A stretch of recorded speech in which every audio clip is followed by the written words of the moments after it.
This shows the location where we are right now. We're actually sitting right here. The income from the satellite network allowed Bakker to launch his third big innovation, which was creating a Christian Disneyland on the border of North and South Carolina, what became Heritage USA. Reverend Bakker unveiled the drawings and blueprints for his newest project, Heritage Grand Hotel and Grand Street. Bakker had always been fascinated by Walt Disney. He sat back and said, why can't we have a Christian version of Disneyland? Bakker says he doesn't mind the label Christian Disney World as a description of his plans to create a place where PTL members can vacation with inspiration. Initially, PTL bought 1,200 acres. They later added additional acreage for a total of about 2,300 acres.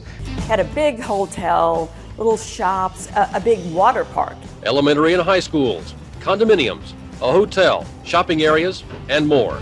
We were trying to build the best theme park for families in this country. We had more than Mickey Mouse. We had salvation. Top that. You gonna be all right back there? I just don't want you to fall off or anything. Should be okay. All right, so we're gonna take a tour of our Morningstar Campus, which we purchased at former PTL property. And we have about 45 or 50 acres of what was once over 2,000 acres.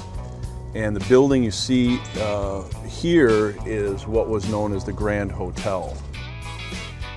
These are some of the original PTL buildings. They would have been used for partners that would have come from around the world. You know, they could have stayed a night, a week.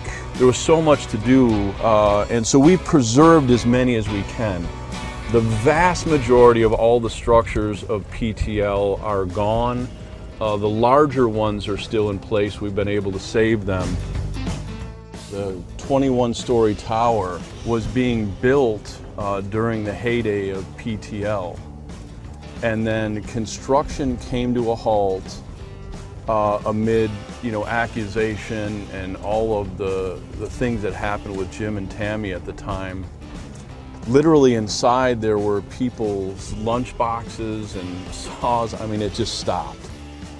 To my left over here, this was actually the entrance to the water park, and where those townhomes are now was actually the water park of PTL.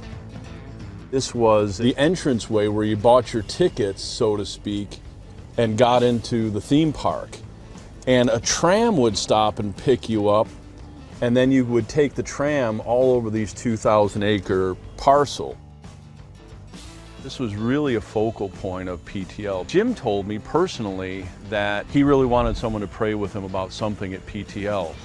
And he had this huge campus and he went everywhere and he couldn't find anything that was open. It was late at night. So he put it up. It's got courtyards inside. It's got a little prayer chapel. It even had kind of prayer grottos where you could come in and spend a day just in solitude praying. Out of all the people that come to PTL, they remember the upper room.